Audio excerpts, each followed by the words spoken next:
कधी वस्तादांच्या शिवाय बाहेर कुठं नाही.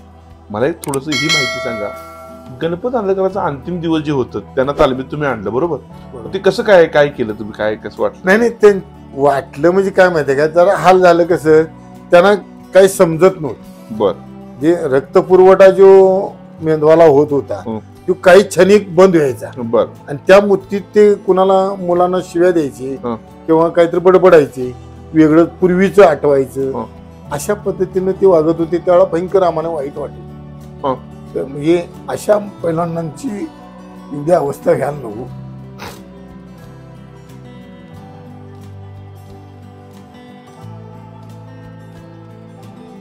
जय हिंद. माझं नाव हौलदार नारायण सनगर. आज आपण अशा एका मल्लाजवळ आलेलो आहे. एक महान मल्ल, एक काळ असा ज्या मल्लानं गाजवला ते मल्ल म्हणजे पैलवान उपमहाराष्ट्र केसरी बाळू पाटील. त्यांनी महाराज चॅम्पियन, उपमहाराष्ट्र केसरी अशा अनेक किताब यांच्या नावावरती आहेत. महाराष्ट्र केसरी यांना बनता आलं नाही, पण महाराष्ट्र केसरी पैलवानांच्या हृदयामध्ये कायमचं स्थान करण्याचं कार्य जर कोणी केलं असेल तर पैलवान बाळू पाटील यांनी केलेलं आहे. कारण आता सुद्धा आपल्या गुरुच्या आदेशावर न्यू मोतीबाग तालमीमध्ये पैलवानांना सराव देतात आणि पैलवानांची सेवा करतात, कुस्तीची सेवा करतात आणि बिन काही मानधन घेता हे कार्य करतात. अशा पैलवान बाळू पाटील यांच्याजवळ आलेलो आहे. त्यांच्याकडून कुस्तीचा थोडा इतिहास जाणून घ्यायचा आहे, त्यांच्या कारकिर्दीचा इतिहास आपण जाणून घ्यायचा आहे. नमस्कार. नमस्कार. थोडंसं आज तुमच्याकडे येण्याचं कारण असं की तुमचं नाव फार फेमस आहे. आम्ही कोणाला जर विचारलं तर पैलवान बाळू पाटील म्हणले की ते आदरानं नाव घेतलं जातं. तुमच्या तालमीत सुद्धा मी जाऊन आलो, त्यावेळी सुद्धा लोक आम्हाला म्हणले की बाळू पाटील पैलवानांचं कार्य फार मोठं आहे, वस्तात ते चांगल्या पद्धतीने शिकवतात. तर तुम्ही तुमचा थोडासा बालपणीचा परिचय द्या. बालपणी म्हणजे आमच्या घराण्यात पैलवानकीचा शौक आहे. बरोबर, बोला. पुन्हा लहानपणापासूनच आम्ही गावात आमच्या तालमीत 2-3 तालमी होत्या. बर. त्या प्रत्येक आमची एक हनुमान तालीम म्हणून एक आमची गावात होती. बरोबर. तिथं आम्ही लहानपणापासूनच प्रॅक्टिस करत होतो. बरोबर. त्यावेळेला काय खायला आम्हाला त्यावेळेला दूध आणि शिरा बरोबर हे लहानपणी आम्ही खात होतो. मग इथं जरा जास्त मी इथं करडा प्रत्येकाला गेल्यानंतर मला भावानी आणि वडली म्हणले की तुला कोल्हापूरला घालूया. बरोबर. नंतर त्यावेळेला भाऊ आमचे जाऊन प्रत्येक तालमीत जाऊन चौकशी करून आली. बर. आणि मग म्हणले नाही, मला आंधळकर तालीम पैलवानांच्या हाताखाली तुला पाठवायचं. न्यू मोतीबाग. न्यू मोतीबाग तालीम होती त्यावेळेला. मोतीबाग होती. न्यू मोतीबाग त्यावेळेला नव्हती. बरोबर. मोतीबाग तालीमच होती. बरोबर. त्या मोतीबाग तालमीमध्ये मला तिने घालवलं. बरोबर. मग सलग मी एक जवळजवळ मला वाटतं एक 10-12 वर्ष मी राहिलो. परंतु लवकरच मी त्या इथं सराव असल्या कारणानं तिथला व्यायाम सगळं मी लगेच प्रॅक्टिस केली. बरोबर. तुमचं त्यावेळी खानपान काय असायचं? कधी मोतीबाग तालमीत ज्यावेळी तुम्ही गेला त्यावेळी तुमचं खानपान काय असायचं? नाही, तिथं मी माझा जसा व्यायाम वाढला तसा मग तिथं मी मटण, चपाती आणि पूर्ण सगळं तुपातलं असायचं. बरोबर. आणि त्यावेळेला ती थंडाई असायची. बर. रेबडी म्हणून एक प्रकार होता. पुन्हा दुधाची लस्सी म्हणून एक होती, त्यात तूप घालून ती प्यायची. बर. पुन्हा हाडाची आखणी म्हणून एक मी तूप करत होतो. मी बर. दादू चौगले आणि मी हे दोघं आम्ही तिथं ते हाडाची आखणी करून पित होतो. बरोबर. तुमचं किती खाणं असायचं? दूध किती लिटर प्यायचं होतं? दूध माझं जवळजवळ बघा दिवसाला 5 लिटर असायचं. 5 लिटर दूध हे घरून दूध येत होतं. बरोबर. तूप वगैरे? तूप असायचं की आमचं आठवड्यातनं 2-3-4 किलो तर असायचं. 4 किलो तूप असायचं म्हणजे एवढं असायचं. मग तुमचं एवढा खुराक खाल्ल्यानंतर तुम्हाला व्यायाम किती करायला लागायचा? व्यायाम भरपूर आम्ही करत होतो. व्यायाम म्हणजे सकाळी लढती, रनिंग वगैरे करून येऊन बैठका मारत होतो. किती बैठका मारता? तसं बघायला तर तुम्हाला 1000-2000 बैठका असायच्या. 2000 बैठका. आणि दंड?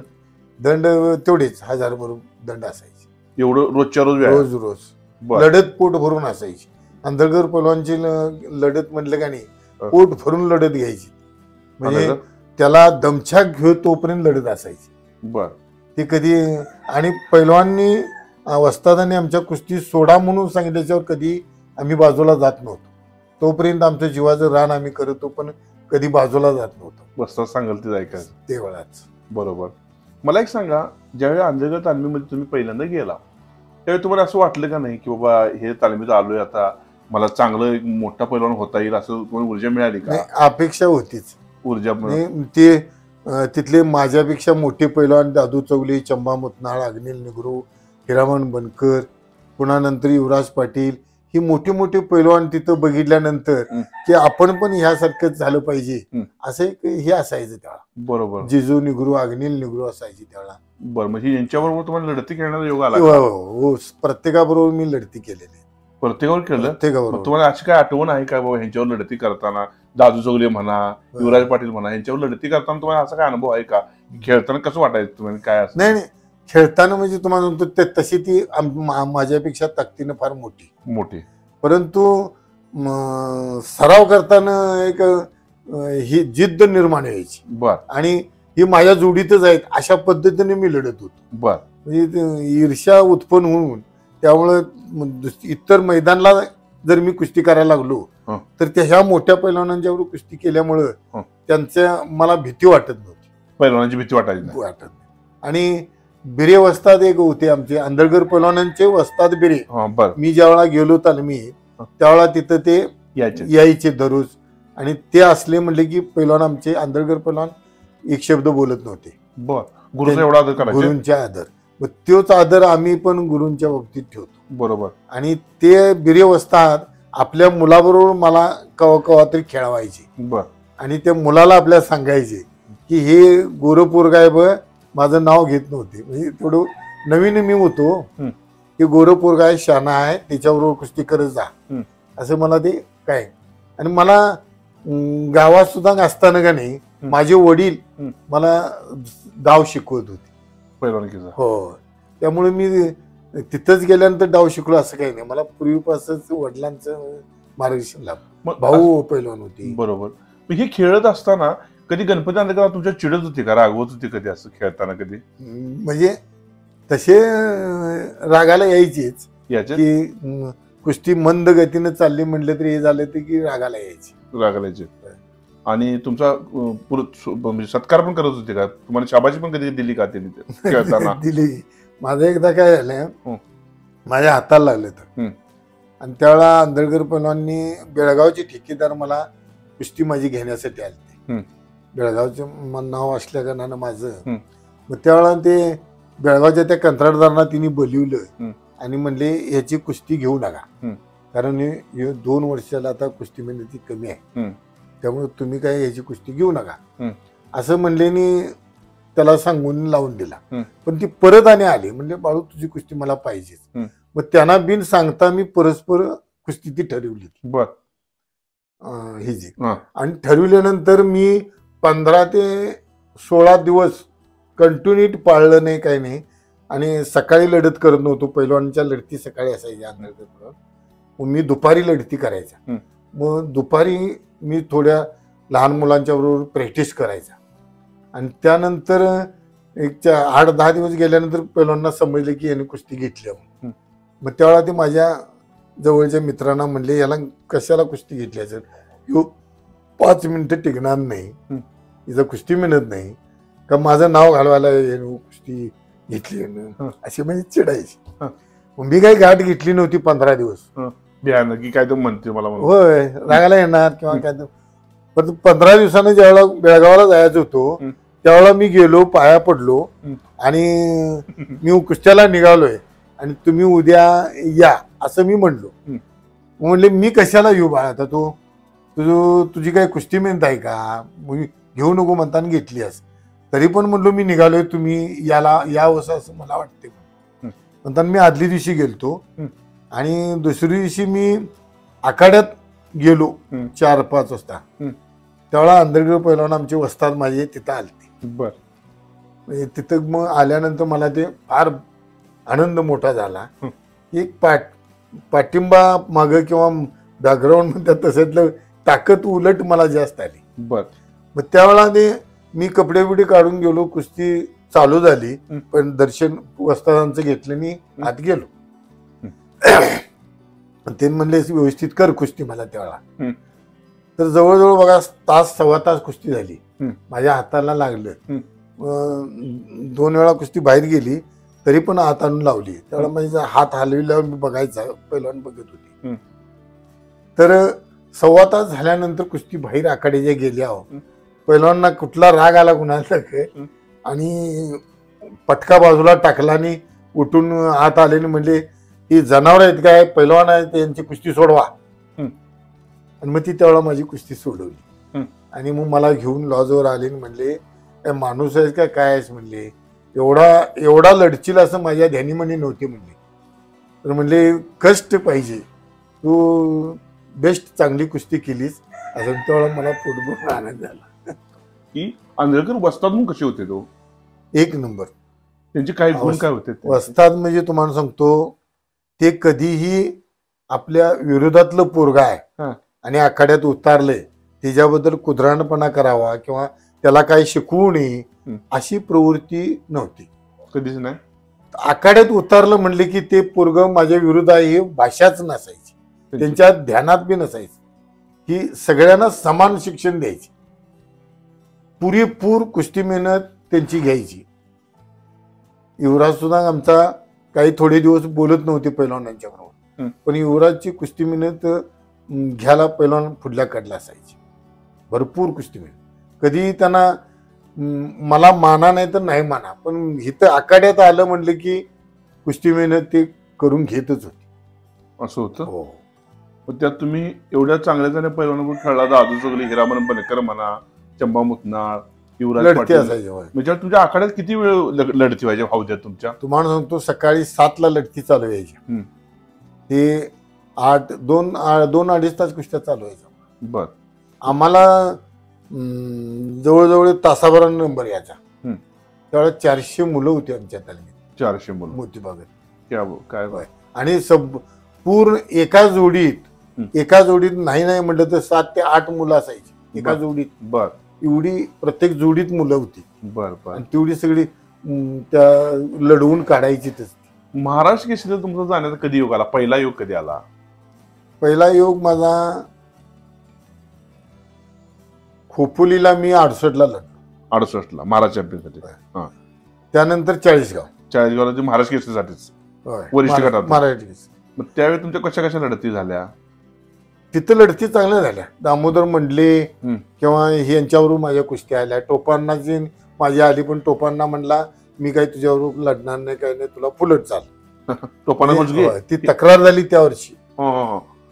तुमची परत पाचपुतेची माझी झाली फायनल महाराष्ट्र केसरीची सेमी फायनल. मग त्याला मला ते तक्रार झाल्यानंतर तिथनं ते सामनच बंद झालं. म्हणजे मराठी केसरी कुणाला देता झालं नाही. मी आखाड्यावर बसलो ना, मला निकाल दिलेला आहे तो निकाल मला पाहिजे. आणि ती बॉम्बेवाली टीम होती, ती बॉम्बेची, त्यांनी सांगितलं निकाल नाही म्हणून. मग ते त्यावेळेला म्हणावं तेवढा तालमी संघाने मला तेवढा सपोर्ट दिला नाही. म्हणजे पूर्ण जिल्ह्यातली लोक माझ्या बाजूने होती, म्हणजे महाराष्ट्रातली. बर बर. बाकीचे जिल्हे. बर बर. पण तेवढा सपोर्ट मला मिळाला, तालीम संघाकडून मिळाला नाही. आता संभाजी असगावकर मराठी केसरी झाला मला वाटतं ह्याला बीडला. त्या वर्षी मी 8 कुस्त्या इथं करून फायनलला आलतो. बर. आणि निवड झाली ती माझी. बर. पण तिथे गेल्यानंतर काही तालीम संघाने केलं, मला तिथं लढवलाच नाही. बर. बीड जिल्ह्यात. बर. मग त्यावेळेला संभासगावकरला तिथं लढवलं. संभासगावकर मराठी केसरी झाला. त्यावेळेला त्याला आम्हीच प्रयत्न केला, कोल्हापूरचा मराठी केसरी झाला पाहिजे म्हणून. संभासगावकरना आम्ही धीर किंवा तिची कुस्ती मेहनत नव्हती, पण त्याला एक पाठबळ आम्ही दिलं आणि तिचं मन खचून अशा प्रकारची वर्तणूक आम्ही तिथे केली आणि त्याला धैर्य वाढवलं. काय बात आहे, क्या बात आहे. मग परत महाराष्ट्र केसरीला जाण्यात कधी योग आला तुमचा? त्यानंतर 40गाव नंतर नाशिकला. तिथे कुणाबरोबर झाली लढत तुमची? मदार नादा बरोबर झाली. नदाब जो मदार नादाब एक पॉइंटवर मला त्याने घालला. पण कुस्ती अशी झाली की एक होती काय 20 मिनिटं कुस्ती झाली. हो. पण आमच्या कुस्ती लागल्यानंतर सगळ्या आखाड्यातल्या कुस्त्या थांबविल्या त्या कुस्ती बघायसाठी. बरोबर. चांगली होती. मदार नादाब पण चांगला पहिलवान होता. मग परत तिसऱ्यांदा महाराष्ट्र केसरीला जाण्याचा योग तुम्हाला आला. तो कुठं आला? पुण्याला. ती कुणाच्या वेळी विष्णू जोशीलकर. विष्णू जोशीलकर. मग त्यावेळी विष्णू जोशीलकर महाराष्ट्र केसरी झाले. मग तुम्हाला विष्णू जोशीकर बरोबर आखाड्यात खेळण्याचा योग आला नाही? आला की, तसा मला तो कमीच होता आखाड्यात. फक्त तिथं तुम्हाला ते मैदानात हे झालं, पॉइंटवर तुम्ही हे झालं. पॉइंटवर. बरोबर बरोबर. मला एक सांगा, आता जी कुस्ती तुम्ही जी खेळत होता त्यावेळी कुस्ती खेळत होता, आता जी कुस्ती त्यावेळीच्या कुस्तीमध्ये काय फरक आहे? नाही, फरक काय कुस्ती, आता ते मॅटवर सगळं चालू आहे. आणि पूर्वी जे मोठे पैलवान होते तसे मोठे पैलवान नाही आहेत आता. नाही. पूर्वी पैलवान म्हणजे असं बघितलं, हे पैलवान बघितलं म्हणजे. आणि शोक कसा, न करणाऱ्या लोकांना पण कुस्तीबद्दल प्रेम होतं किंवा कुस्तीतली माहिती होती. कोल्हापूर जिल्ह्यात आमच्याकडे मातीत या कोल्हापूरला पूर्ण जिल्ह्यातल्या खेड्यापाड्यात सुद्धा कुस्तीबद्दल आस्था होती. आणि ती प्रत्येक, जरी कुस्ती त्याने बघितली नसली की केली नसली तरी पण त्याला माहिती असायची, कुस्तीबद्दल ज्ञान असायचं. आणि ते चांगला किंवा वंगाळा पैलवान लगेच तो कुठल्या जातीचा असं लोक पब्लिक कोल्हापूरचं कधी विचार करत नव्हतं. चांगला खेळतोय ना त्याला सगळी बघायची, शाबाशी पण द्यायची. मला एक सांगा, आखाड्यात खेळताना माणसं येत होती का अशी बघायला कुस्त्या वगैरे? आमच्या 7 कुस्त्या चालू असायच्या बघा. त्यावेळेला पूर्ण आखाड्याच्या भोवतीनं संपूर्ण माणसं 7 येऊन बसत होती आमच्या. आणि आंधळकर पैलवान आमचे काय करायचे, त्या लोकांना बसायला जागा करून देत होती, कुस्ती बघायला व्हायचे. जरी आणि इतर तालमीत कसं माहितीये का, आत येऊ देत नव्हती, लढती बघू द्यायची नाहीत, कारण ती तिकडे जाऊन सांगतील म्हणून. तर आंधळकर पैलवान आमच्या गुरूंचं तसं नव्हतं. बघू द्या काय करतोय ते सांगून द्या आणि त्यातनं ते कुस्ती केली पाहिजे, अशा पद्धतीने ते सर्व लोकांना येऊन बसायचे त्याचे आणि मग लढती घेत.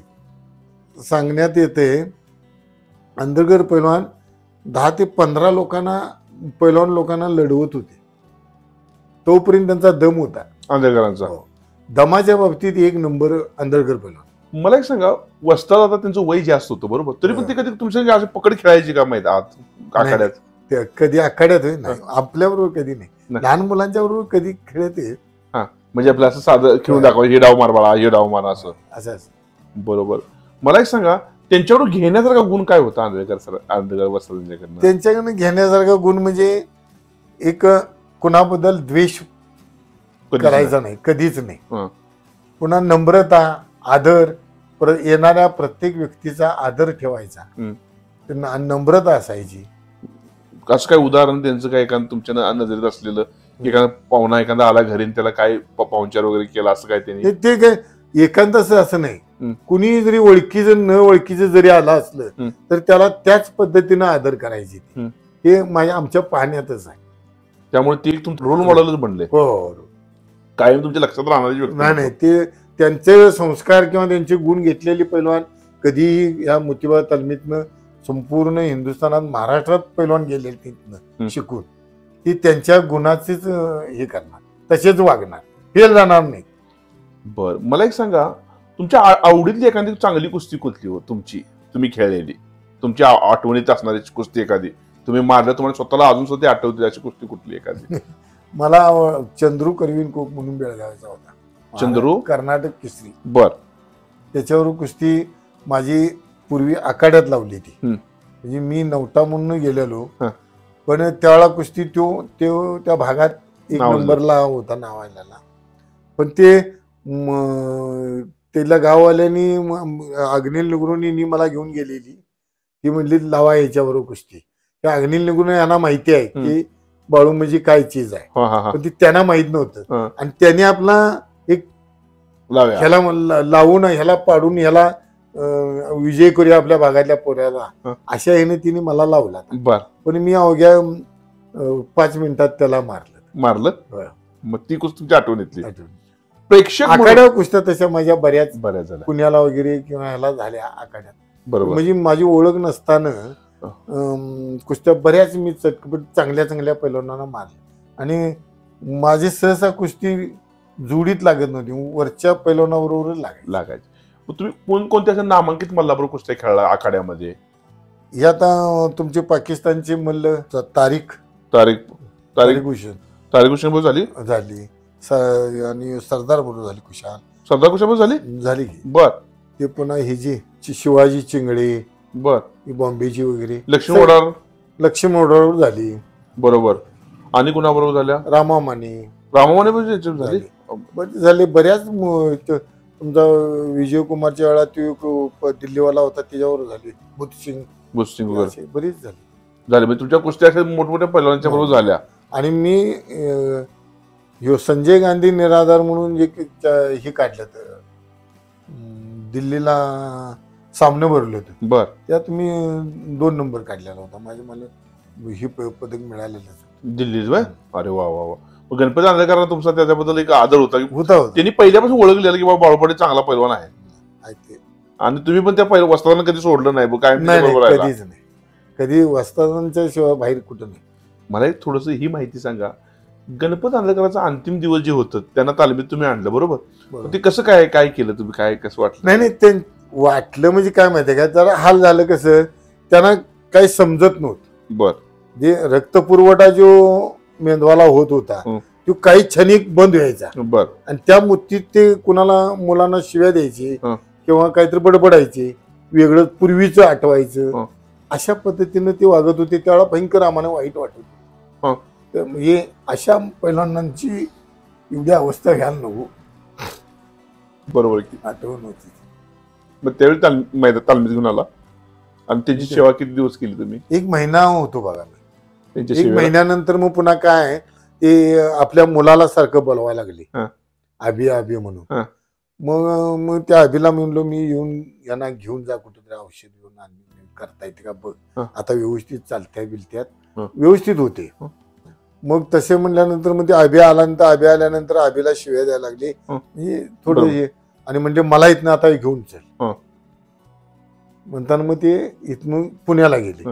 आणि पुण्याला तिथे औषध उपचार चालू असताना त्यांचं हे झालं, निधन झालं. अभि सुद्धा त्या आंधळकर पैलवानचा मुलगा, तो पण ऑल इंडिया चॅम्पियन आहे. ऑल इंडिया चॅम्पियन आहे. बर. मला एक सांगा की त्या वस्तादाने तुम्हाला काय आदेश दिला जाण्या अगोदर? ह्या न्यू मोतीबाग तालमीमध्ये तू इथनं हलायचं नाहीस, तू इथं थांबायचं नाही, हे सगळं बघायचं, हे तुझ्यावर सोपवून मी निघालोय असं सांगितलं त्यावेळी तुम्हाला वस्तादांनी? हो. त्यामुळे मुलांना माहिती आहे बऱ्याच. बरोबर. मला ते काय चोरून सांगितलेलं नव्हतं. सगळी अशी मुलं बसलेली असताना त्या मुलांच्या समोरच सांगितलं. आणि मग त्यांचा आदेश म्हणून अभिला म्हणलो, तुला मुलाला त्याच्या म्हणलो बाबा मी पाहिजे असेल तर येतो दररोज, आणि जरी तुझ्या काय आडवं येत असलं तर मी इथं आहे, पण तू हे सांभाळ. बरोबर की. आता जाऊन तू त्याच्याच ताब्यात सगळं मी दिलेलं आहे. बरोबर. पण मी देखरेख करतो. बरोबर आहे. म्हणजे गुरुचा आदेश तुम्ही मांडलेला आहे आणि ते होतच. सर्वस्व मी आहे असं वागत नाही, कारण आदेश फक्त त्यांचा आहे. मुलाच्याच ताब्यात ते दिले. मला एक सांगा, आता तुमचा एक आदर्श घेण्यासारखा आहे, कारण आजच्या पिढीला गुरुबद्दल जो आदर आहे तो थोडासा कमी आहे. तर आजच्या पिढीने हा एक खरंच उपदेश चांगला घेण्याची गरज आहे. कारण जो माणूस गुरुला मानतो तो माणूस सदैव निर्धास्त बिनधास्त राहतो. आणि बिनधास्त राहणारा व्यक्ती हा निरोगी जीवन जगू शकतो आणि ज्यादा जीवन जगू शकतो आणि आनंदी जीवन जगू शकतो. याचं एकमेव उदाहरण म्हणजे पैलवान बाळू पाटील. आपल्या गुरुचे आदेश असल्यामुळं अजून सुद्धा वय वर्षी 71-72 वर्षे वय आहे, अजून सुद्धा आखाड्यात जातात, पैलवानांना मार्गदर्शन करण्याचं महान कार्य करतात. याबद्दल त्यांचं खरंच कौतुक करण्यासारखं आहे. मला एक सांगा, आता शेवटी मी तुम्हाला एक प्रश्न विचारतो, जो मी प्रत्येक इंटरव्ह्यू मध्ये विचारतो. तो प्रश्न तुम्हाला पण मी विचारतोय की तुमच्या पिढीतली आणि आताच्या पिढीची पैलवान आहेत, तर आताच्या पिढीतल्या पैलवानी काय करायला पाहिजे म्हणजे आणि चांगली पैलवान होतील ते? आमच्या अंदाजाप्रमाणे आताच्या पिढीची मुलं जी आहेत का नाही, ती कष्टाला कमी आहे. कष्ट कमी करतात. बर. आणि आता तसं बघायला तर आताच्या कुस्त्यासनी पैसे भरपूर आहेत. आमच्या वेळेला पैसे कमी, पण आम्ही कष्ट भरपूर करत होतो. आणि आमच्या एखादा पैलवान मारला की आता मोठा पैलवान होतोय, पण त्यावेळेला अशा आम्हाला 10 पैलवान एका जोडीतली मारायला लागत. त्यावेळेला आमचं नाव यायचं एका जोडीत. आता कसं ठराविक भागात एकच एखादा मोठा पैलवान आहे, तेवढा मारला की झाला मोठा पैलवान, असं आता ते नाही आहे. त्यावेळेला कसं आमच्या वेळेला आमच्याच भागात एका जोडीत 10, 15, 20, 25 अशी पैलवान पोरं असायची. त्यामुळे तेवढ्या प्रत्येकांच्या बरोबर लढायला लागेल. बरोबर. अनेक सांगा की आता जी पिढी जी आहे ही जरा व्यसनामध्ये चालली आहे, तुम्ही बघताय. तुम्हाला ह्याबद्दल काय बोलायचं आहे? पोरांनी काय करायला पाहिजे? नाही, व्यसनाचं ते काय माहितीये का, संस्कारच बिघडत निघालेत. आई वडिलांच्या पासूनच संस्कार बिघडल्यात. आंधळकर पैलवानच्या वेळा हे जरी आई वडील काय असले माझ्या आखाड्यात आला म्हटलं की इथलं संस्कार घ्यायचं, बाकीचं दुसरं काही शिकायचं नाही, ही त्यांचं संस्कार होते पैलवानांचे. बरोबर. त्यामुळं आता व्यसनाधीन म्हणजे तुम्हाला होतं ते पैलवान पोरं काही इंजेक्शन वगैरे घेऊन येऊन कुस्त्या करतात. मी आमच्या तालमीत आम्हाला तसं नजरेस आल्यानंतर आमची मुलं तालमीतनं घालवली. ओरिजिनल करंट आला पाहिजे ह्या दृष्टिकोनातनं तुम्ही प्रयत्न करा आणि इथं राहा, नसेल तर आपलं तुम्ही ह्या आखाड्यातून बाहेर जावा, अशा पद्धतीनं आम्ही त्यावेळेला मी आखाड्यातनं त्या बाहेर घाललेले आहेत मुलं, काही मुलं. हे एक म्हणजे त्यामुळे मुलांना नुकसान कायमचं होऊ शकतं. तो पैलवान काही काळानंतर बादच होत, म्हणजे आयुष्यात त्याचं मात्रच होत. त्यामुळे हे असं व्यसन करणं असं व्यसन नकोच आहे. बरोबर आहे, बरोबर आहे.